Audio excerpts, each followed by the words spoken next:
Hola, ¿qué tal? ¿Cómo están? Muy buenas noches. Bienvenidos a Conclusiones. Soy Rafael Romo. Esta semana los acompañaré en ausencia de Fernando del Rincón, titular del programa. Vamos de inmediato con las 5 del día.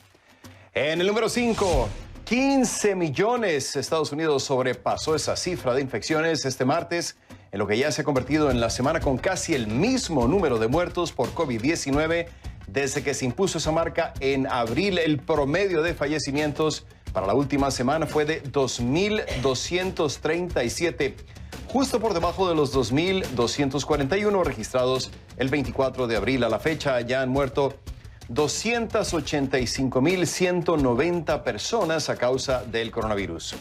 En el número 4, revés para Trump. La Suprema Corte de Justicia de Estados Unidos rechazó una petición de un grupo de republicanos de Pensilvania para bloquear la certificación de los resultados de la elección presidencial del 3 de noviembre a favor de Joe Biden. Era una de las últimas esperanzas que le quedaban a Trump, quien sugirió este martes que él pensaba que los magistrados, incluyendo 3 que él mismo designó, iban a emitir un fallo a su favor. En el número 3, ¿sigue el Chapo? México ya consiguió que regresara al país el general Salvador Cienfuegos Cepeda, y ahora la Secretaría de Relaciones Exteriores del país informó que también le ha pedido a Estados Unidos que devuelva a México a Genaro García Luna, exsecretario de Seguridad Pública durante la presidencia de Felipe Calderón. Sobre García Luna, arrestado en Dallas, Texas, en diciembre del año pasado, pesan 5 cargos por delitos relacionados al narcotráfico. En el número 2, niños inmigrantes en peligro. Un reporte del Senado indica que el gobierno del presidente Trump aprobó $58 millones en fondos para que 2 compañías acusadas de abusar de niños y violar reglas de protección se hicieran cargo de menores inmigrantes no acompañados. Según el reporte de 59 páginas publicado este martes, la decisión de contratar a estas compañías, que hasta ahora no han respondido a las acusaciones, pudo haber puesto en riesgo a los niños inmigrantes. En el número 1, el día D. Reino Unido se ha convertido en el primer país de Occidente en empezar a vacunar a sus ciudadanos contra el COVID-19. Una campaña que marca un hito en la lucha contra la pandemia de coronavirus. La primera persona en ser vacunada fue Margaret Keenan, una mujer de 90 años, casi 91, quien recibió la primera de las 2 dosis necesarias a las 6:30 de la mañana de este martes, hora local, en el University Hospital de la ciudad de Coventry. Este es el primer tema de la noche. Profundizamos en los hechos.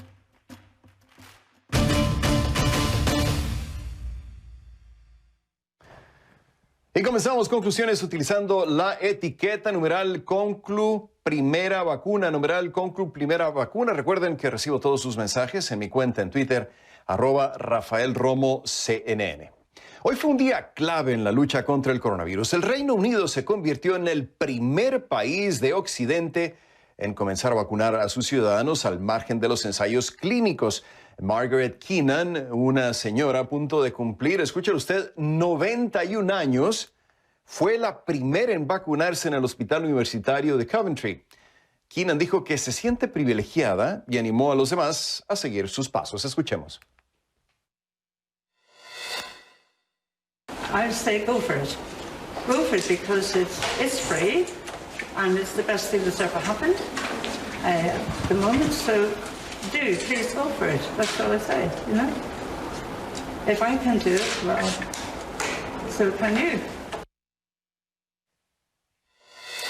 Háganlo, dice sobre la vacuna. A Margaret Keenan le siguió un compatriota de nombre muy ilustre, William Shakespeare, de 81 años. Fue la segunda persona a la que se le administró la vacuna de Pfizer y BioNTech en el Reino Unido. El hombre fue a ponerse la inyección, escúchelo usted, llevando consigo dibujos hechos por sus nietos. El primer ministro del Reino Unido, Boris Johnson, dijo que la vacuna hará una diferencia enorme, pero que será gradual. Por eso Johnson cree que es fundamental que la gente entienda que el virus aún se sigue propagando con fuerza en partes del país, como es el caso de Londres, e insiste en que no es el momento de bajar la guardia. Escuchemos. Es lo que está sucediendo hoy en Escocia, Irlanda del Norte, Gales e Inglaterra. La gente está recibiendo la vacuna por primera vez y gradualmente hará una gran diferencia. Pero enfatizo en eso, gradualmente, porque no hemos terminado. No hemos derrotado este virus aún. Con su máscara bien puesta, eso sí, Reino Unido ha ordenado 40 millones de dosis, pero solo 800,000 forman parte de esta primera campaña de vacunación que se desarrolla en 50 hospitales del país. El gobierno también ha encargado 7 millones de dosis de la vacuna de Moderna, que podría obtener la aprobación del regulador británico en las próximas semanas. En esta carrera por la vacuna, Estados Unidos le pisa los talones a Reino Unido.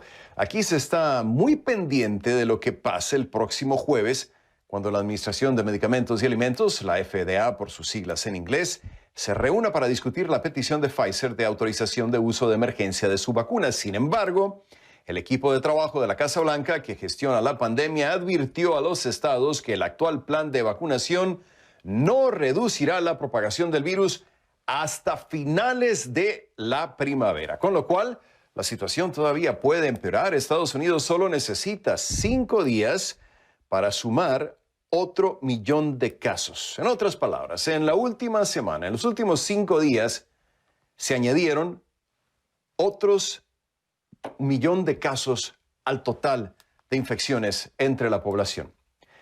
Eso quiere decir que eleva el total de contagios a más de 15 millones. En medio de la ola de contagios, el presidente Donald Trump firmó este martes un decreto simbólico, eso sí, con la intención de dar prioridad a los estadounidenses para que se vacunen primero que los ciudadanos de otros países. El alcance del decreto no está claro y llega cuando funcionarios de la Casa Blanca han admitido que el gobierno perdió una oportunidad para adquirir más dosis de la vacuna de Pfizer. Quiere decir que los ciudadanos sí y los otros no. Todavía no está claro todavía. Bueno, en paralelo a las acciones del gobierno de Trump, el presidente electo Joe Biden presentó este martes las que serán sus prioridades en la lucha contra el COVID-19 durante los primeros 100 días de su gobierno. Desde el primer día, Biden pedirá a todos los estadounidenses que se pongan la mascarilla. Para ello firmará un decreto que hará obligatorio su uso a nivel federal en lugares como edificios públicos, aviones, trenes y autobuses. También promete vacunar a 100 millones de estadounidenses en esos 100 días y se marca además, como tercera prioridad, reabrir la mayoría de las escuelas. Con esas 3 medidas, Biden asegura que será posible revertir el curso de la pandemia en Estados Unidos. Vamos con mi primer invitado de esta noche.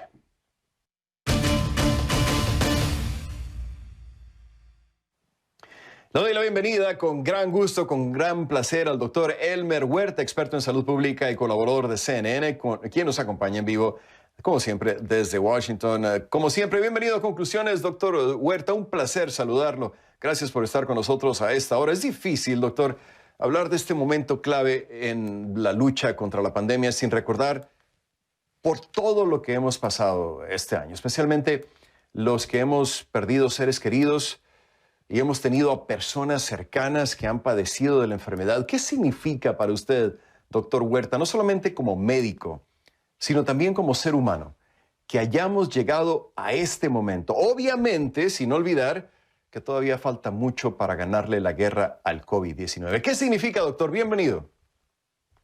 Buenas noches, Rafael. Buenas noches, con todo gusto de saludarte. Lo que esto significa es un hito, es realmente un logro importante de la ciencia que en menos de un año ha logrado desarrollar una vacuna que hoy día ha sido aplicada a una persona, no como experimento, sino ya como un plan nacional de vacunación.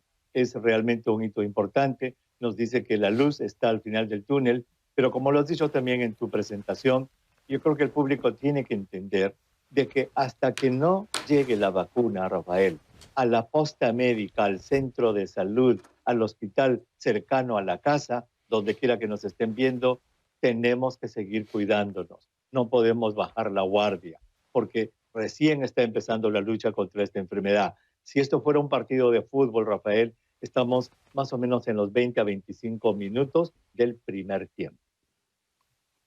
Sí, valga la pena la aclaración y excelente la analogía, doctor. Ahora le pregunto, ¿qué hizo bien Reino Unido y qué hicimos mal el resto del mundo? Se lo pregunto porque a pesar de que ya ha habido vacunaciones en Rusia, Reino Unido completó todos los pasos médicamente requeridos, a mi entender, para empezar a vacunar a la gente en forma segura y esperemos efectiva, ¿no? A diferencia de lo que ha ocurrido en la misma Rusia o China, ¿cómo pudo Reino Unido, doctor, lograr esta hazaña tan rápido?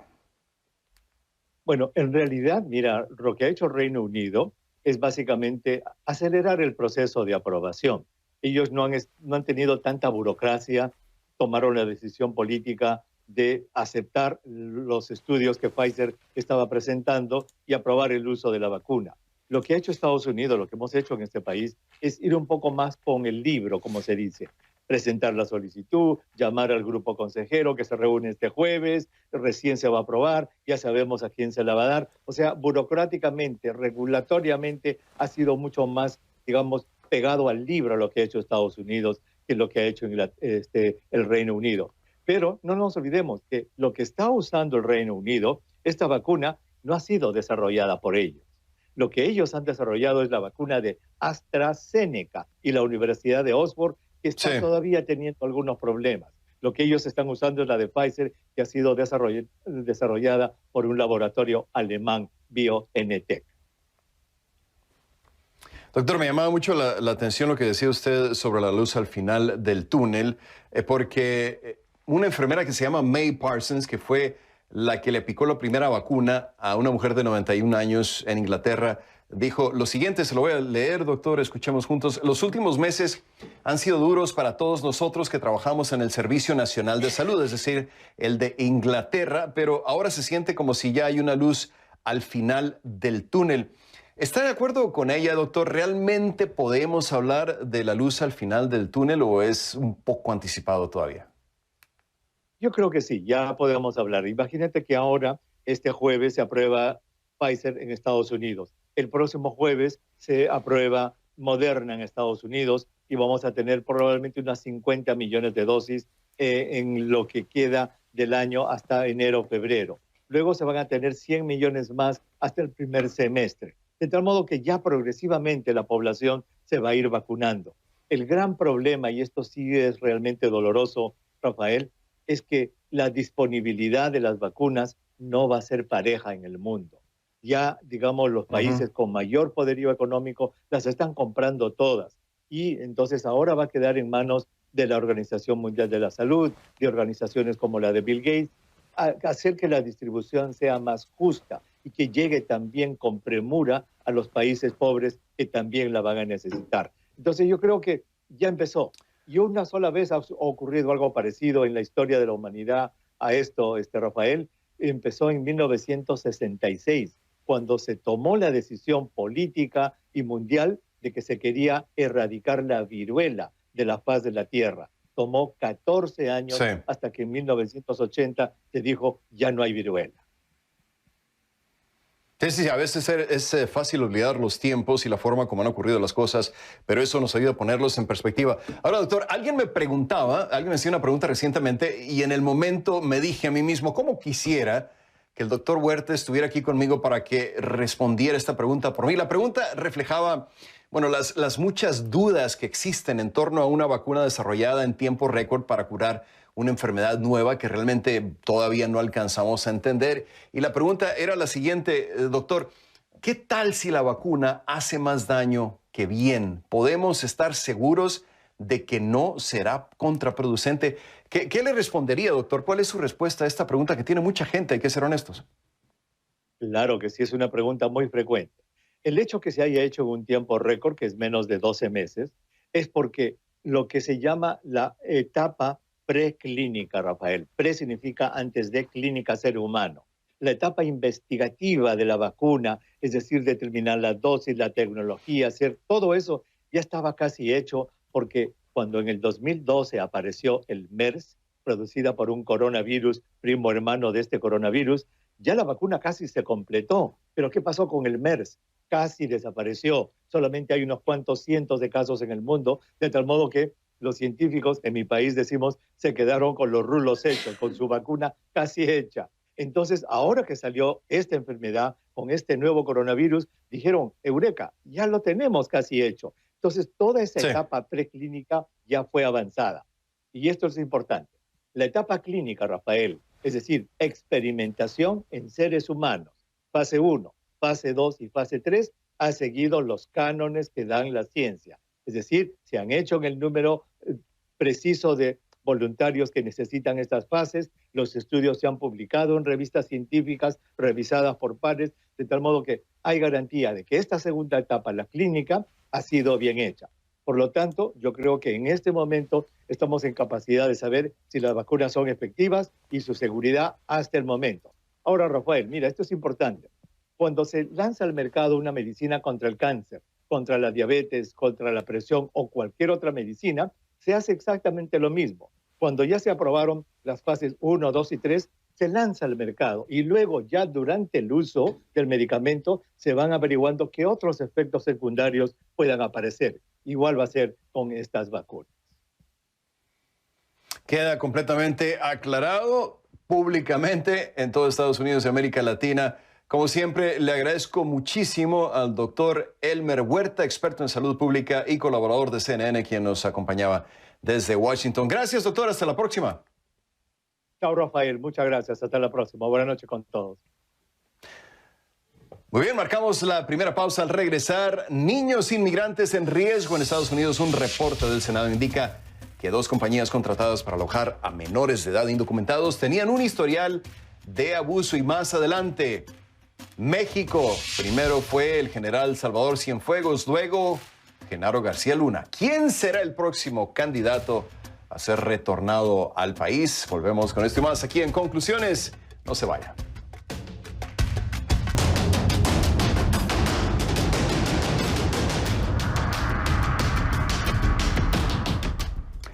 Gracias por seguir con nosotros para esta parte del programa. Les pido que me acompañen utilizando la etiqueta numeral #TrumpMigrantes. Recibo todos sus comentarios en mi cuenta en Twitter, @RafaelRomoCNN. Siempre se ha dicho que ser inmigrante en Estados Unidos tiene su precio, pero el precio que han tenido que pagar los niños inmigrantes afectados por las políticas inmigratorias del gobierno de Donald Trump es simplemente descomunal.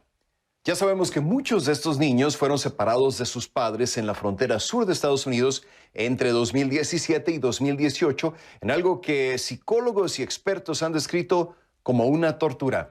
Ahora un informe del Senado revela que grupos de niños migrantes no acompañados podrían haber estado expuestos a peligros innecesarios debido a una decisión del gobierno de Trump de otorgar el cuidado de estos menores a 2 empresas con antecedentes irregulares. Estas 2 empresas recibieron subsidios millonarios por parte del Estado a pesar de tener antecedentes relacionados por atención inadecuada de menores. Los hallazgos de la Subcomisión Permanente de Investigaciones del Senado son los últimos de una serie de informes sobre el cuidado de menores migrantes no acompañados, quienes, luego de ser detenidos en la frontera, son transferidos a la custodia del Departamento de Salud y Servicios Humanos, o HHS, por sus siglas en inglés. CNN se comunicó con HHS, debo decir, y con ambas empresas en busca de comentarios. Hasta ahora no hemos recibido respuesta alguna. Kay Guerrero desde Atlanta nos tiene más detalles en su reporte K.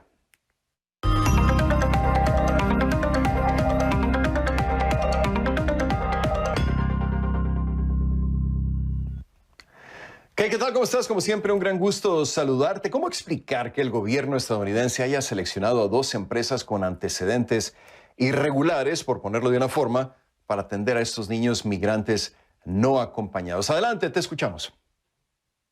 Hola Rafa, ¿cómo estás? Me da mucho gusto que estés acá con nosotros. Mira, uno siempre piensa que estas cosas no pasan en Estados Unidos, pero mientras más investigamos la política inmigratoria de Donald Trump, más nos damos cuenta de que es una política que viola ciertos principios, ciertos derechos, y se puede decir también, Rafa, que es una política quizás cruel. Como tú lo decías al principio, hay un informe bipartidista del Senado estadounidense que acaba de revelar que el gobierno de Donald Trump contrató a 2 empresas, la empresa Vision Quest National Limited y New Horizon Group Home LLC, para hacerse cargo del cuidado de un amplio grupo de niños migrantes, de menores, que llegaron a Estados Unidos sin sus padres. Esto, Rafa, a pesar de que estas empresas, dice el informe, tienen antecedentes peligrosos que están relacionados con el cuidado de menores, son antecedentes que van desde problemas sanitarios, problemas higiénicos, hasta sospecha de abuso infantil.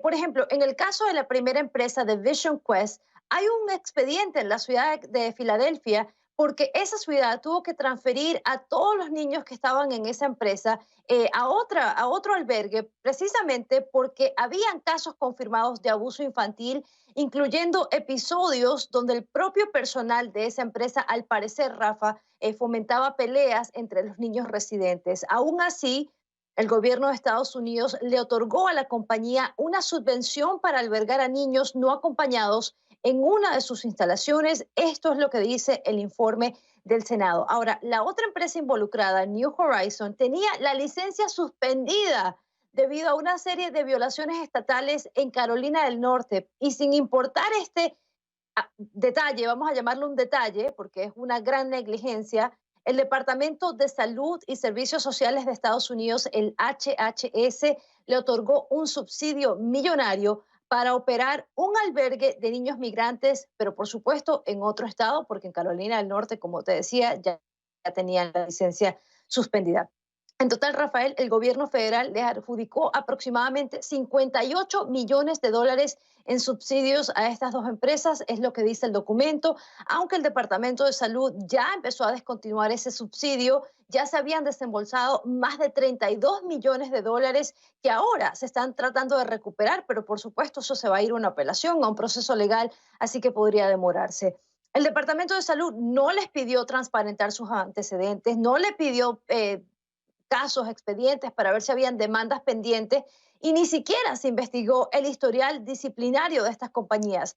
Por eso, la conclusión del reporte del Senado es que a estos menores se puso en riesgo de forma innecesaria, pero la extensión de ese daño, la extensión de ese riesgo, Rafael, todavía está siendo investigado, pero para que tengas una idea, ese daño podría ser bastante amplio porque hasta el pasado 4 de diciembre, es decir, hace apenas unos 4 días, se contabilizaron 3.150 niños migrantes que estaban bajo el cuidado de la Oficina de Reasentamiento, que también es parte del HHS. Ahora, nosotros hemos pedido solicitudes de comentarios a ambas empresas, a Vision Quest, a New Horizon. Todavía no tenemos respuesta. También estamos esperando respuesta por parte de HHS, el organismo federal que se encarga precisamente de seleccionar estas empresas, de armar los refugios y también de financiarlos, ¿no?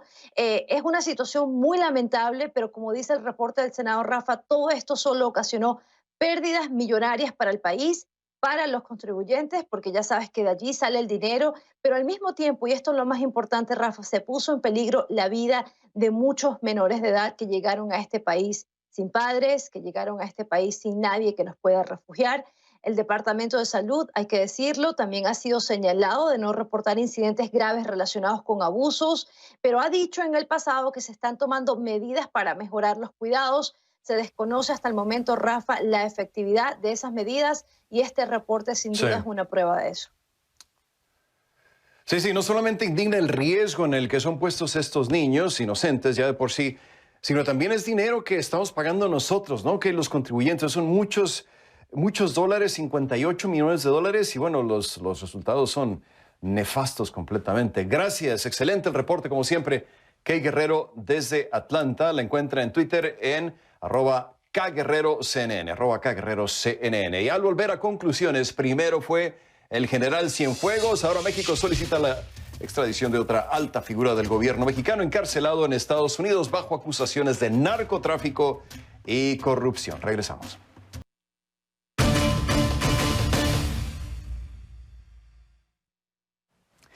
Les pido que a partir de este momento me acompañen utilizando la etiqueta numeral Conclu García Luna, numeral Conclu García Luna. Y recuerden que recibo todos sus comentarios a mi cuenta en Twitter. Usted ya la conoce, es @RafaelRomoCNN. Primero fue el general Salvador Cienfuegos Cepeda y ahora Genaro García Luna. México solicita a Estados Unidos el regreso del exsecretario de Seguridad Pública Genaro García Luna, la extradición. Según informó el secretario de Relaciones Exteriores, Marcelo Ebrard, el pedido se tramitó a petición de la Fiscalía General de la República. Escuchemos sus palabras, así fue como lo mencionó. Fiscalía General de la República nos pidió gestionar la extradición y es lo que exactamente hicimos. ¿Cuál va a ser la respuesta por parte de la autoridad en los Estados Unidos, que aquí involucra lo resuelve un juez. Pues vamos a esperar a que se dé esa circunstancia. Veremos. Los procesos de extradición son largos, porque desde luego el que es sujeto de una solicitud de extradición tiene derecho a defenderse. Entonces, ya se presentó y ahora viene un proceso que estimamos va a ser largo. García Luna fue arrestado en diciembre de 2019 en Dallas, Texas. Sobre él pesan 5 delitos relacionados con narcotráfico, presuntamente cometidos entre 2001 y 2020, de los que él se declara inocente. Sin embargo, el Departamento de Justicia de Estados Unidos lo acusa de supuesta participación continua en una empresa criminal y también de conspiración para obtener, importar y distribuir miles de kilogramos de cocaína a Estados Unidos, toneladas pues, y de hacer falsas declaraciones a funcionarios de inmigración tras su arresto. La próxima audiencia del caso está programada para febrero de 2021 en una corte federal de Nueva York. ¿Qué está pasando en México? ¿Qué está pasando en Estados Unidos? ¿Quién sigue? De todo esto hablo con mi próximo invitado de esta noche.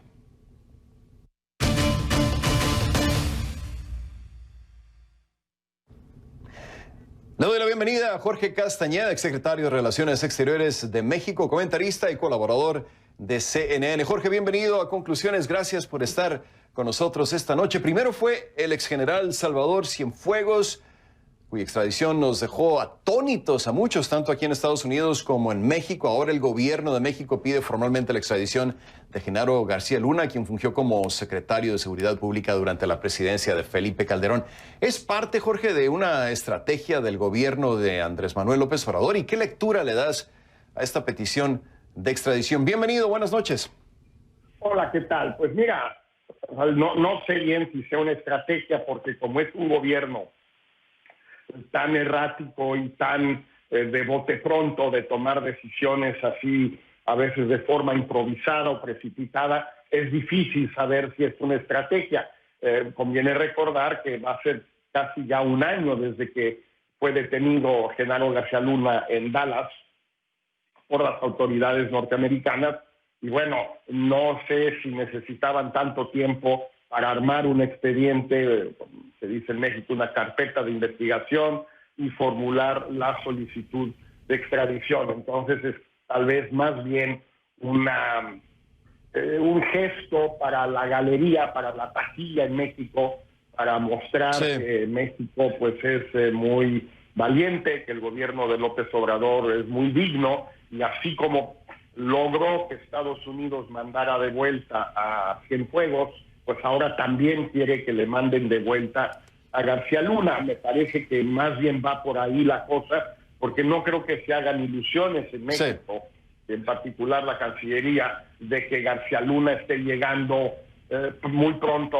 a su vieja patria. Sí, bueno, ahí es donde uno se pregunta, Jorge, ¿qué tiene el gobierno de México bajo la manga que de repente se siente en la posición de exigir que Estados Unidos regrese a un general en retiro y que extradite a un exsecretario de Seguridad Pública, aun cuando es bien sabido que sigue reinando la impunidad en el país? Y hay quienes apuestan que Cienfuegos nunca enfrentará la justicia, ¿no? Bueno, Rafael, la palabra que usaste, exigir, es muy precisa y muy correcta, desde luego, pero no nos consta que así haya sido.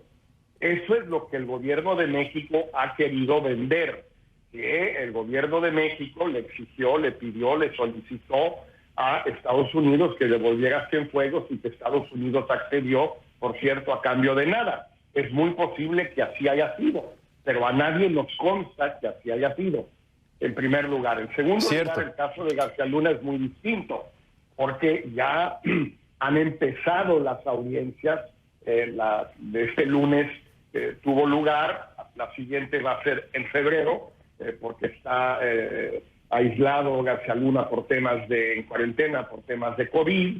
En segundo lugar, los cargos ya están muy formalmente presentados, hay testigos, hay testimonios, hay intervenciones telefónicas, hay todo lo que se quiera. Es decir, normalmente lo que sucede en estos casos es que primero se le va a juzgar en Estados Unidos, va a purgar su pena en Estados Unidos en caso de ser hallado culpable, y una vez que esa pena ya sea purgada, sería enviado a México para ser juzgado en México. Normalmente cuando ya hay cargos contra alguien en un país, se tiene que proceder al juicio ahí.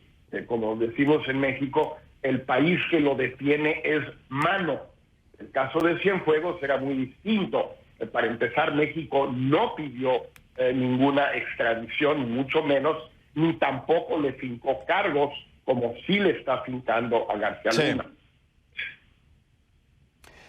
Jorge, quiero referirme a una columna que publicaste el 20 de noviembre y escribías lo siguiente en el caso de Cienfuegos. Te lo voy a leer para beneficio de la audiencia también. Decías lo siguiente: el supuesto golpe mediático que fue el regreso de Cienfuegos a México tal vez deba ser visto como un gesto de buena voluntad de la presidencia con el ejército, no con la opinión pública. Estoy seguro que Estados Unidos sale mal parado de todo este asunto, pero cada día que pasa voy creyendo más lo mismo de México y del gobierno. No sé si fue un gran día para México, aunque sí lo haya sido para el ejército. Y te pregunto, Jorge, con base a esto que escribiste, si la extradición de Cienfuegos fue para quedar bien con el ejército, ¿se puede aplicar la misma lógica entonces con la petición de extradición para García Luna? Bueno, insisto, Rafael, no fue extraditado Cienfuegos. Se retiraron los cargos que había en Estados Unidos contra él. Buen punto. Y por lo tanto fue liberado para volver a su país. Punto. El caso de García Luna, en primer lugar, es muy distinto. No nos consta, más bien me parece a mí improbable, por lo menos en el corto plazo, que él vuelva a México.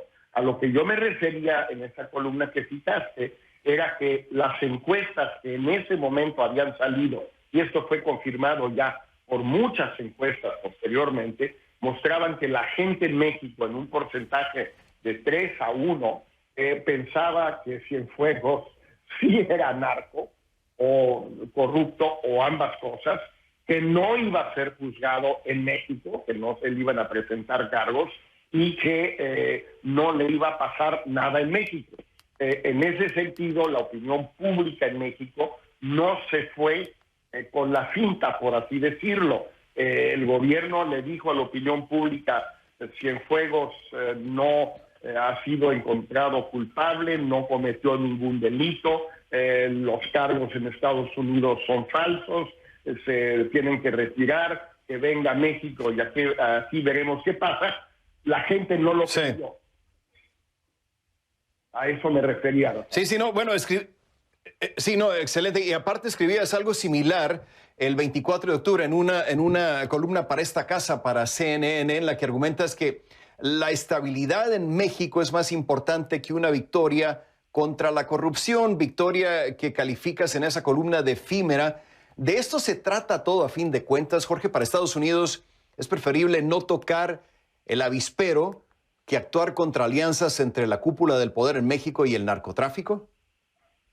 Mira, esa ha sido la política de Estados Unidos desde hace, pues no sé si un siglo, pero por lo menos desde los años 30, desde la elección, por ejemplo, de 1940, cuando Manuel Ávila Camacho resultó presidente en un fraude electoral generalizado contra Juan Andreu Almazán, y donde Estados Unidos no apoyó a Almazán y reconoció rápidamente la victoria fraudulenta de Ávila Camacho. Para Estados Unidos lo más importante en México es la estabilidad, que no haya golpes, revoluciones, insurrecciones, motines, etcétera. Ha sido su política por lo menos desde entonces y lo sigue siendo. La prueba es que mandaron de vuelta a Cienfuegos diciendo ellos que lo hacían por motivos de política exterior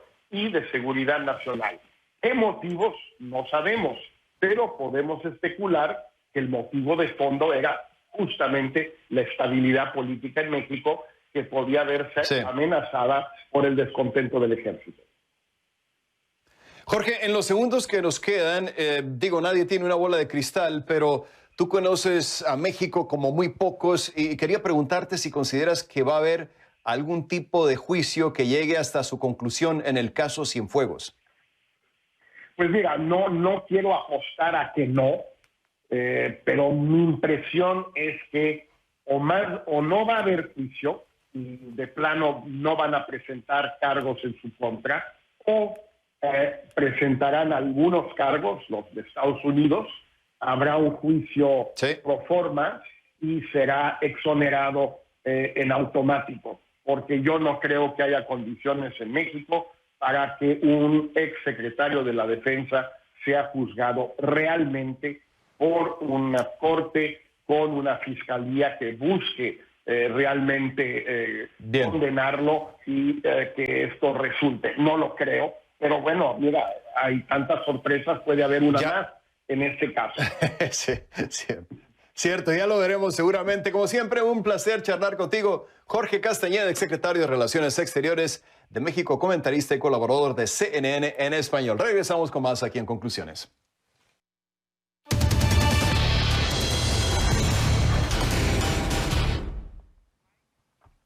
La estrategia legal del presidente Donald Trump para revertir los resultados electorales en Estados Unidos le está dando más disgustos que victorias judiciales. La Suprema Corte de Justicia rechazó este martes una petición de los republicanos de Pensilvania que pretendía bloquear la certificación de la victoria de Biden en el estado. El fallo parece la estocada final a esta estrategia y supuso un duro revés para Trump, quien había sugerido que los magistrados, incluyendo los 3 designados por él, fallarían a su favor. Sin embargo, los jueces se pronunciaron con celeridad y sin disensos destacados. Mientras tanto, la campaña de los simpatizantes de Trump sigue con insultos, como nos informa a continuación Gustavo Valdés desde Atlanta. Detengan el robo de la elección. Es lo que dicen estos manifestantes que el fin de semana se presentaron frente a la casa de la secretaria de Estado de Michigan, Jocelyn Benson. Como soy madre, en lo que pensé fue en crear un espacio de calma para mi hijo. Benson dice que estaban por ver una película navideña cuando comenzó la protesta en la que afirma participaron personas armadas. En este video se escucha a una mujer repetir acusaciones falsas de fraude electoral para evitar la reelección de Donald Trump. De lo que me di cuenta rápidamente es que estaban dirigiendo sus ataques contra nuestros votantes, contra nuestra democracia. También en Michigan, la representante estatal Cynthia Johnson compartió en redes sociales los ataques que ha recibido, incluyendo insultos raciales, luego de participar en una audiencia en la que el abogado personal del presidente Donald Trump, Rudy Giuliani, presentó acusaciones de fraude ante la Asamblea Estatal, quejas que no fueron corroboradas. Fue después de una audiencia similar en Georgia, cuando la senadora estatal de ese estado, Elena Parent, comenzó a recibir amenazas en redes sociales. La preocupación real es por quienes trabajan en las elecciones y en los centros de votación. Ellos solo hacen su trabajo y aunque no ocupan una posición de alto perfil, también son atacados. A más de un mes, Trump no acepta aún los resultados de la elección y continúa haciendo denuncias de fraude sin presentar pruebas, especialmente en Georgia, donde sus palabras pudieran tener consecuencias inmediatas. Este estado está en medio de una cerrada contienda electoral para definir 2 escaños en el Senado del país. Los ataques contra el proceso pudieran provocar un descenso en el número de trabajadores electorales que repercutiría negativamente en el tiempo de espera para votar y el conteo de los votos el día de la elección. Los que se habían congregado frente a la casa de la secretaria de Estado en Michigan se dispersaron antes de que llegara la policía. Funcionarios estatales condenaron las acciones de los manifestantes, las que consideran actos de intimidación. Acciones que la secretaria Benson dice no cambian el hecho de que Joe Biden será el próximo presidente de Estados Unidos. Los resultados ya fueron certificados. Los resultados son claros y la gente se ha expresado. Gustavo Valdés, CNN, Atlanta. Y así llegamos al final de esta edición de Conclusiones. Soy Rafael Romo en Atlanta, en ausencia de Fernando del Rincón, titular de este programa. A nombre del productor Julián Zamora y todo el equipo que hace posible Conclusiones, tanto en Atlanta como en Miami, gracias por su atención. Nos vemos mañana.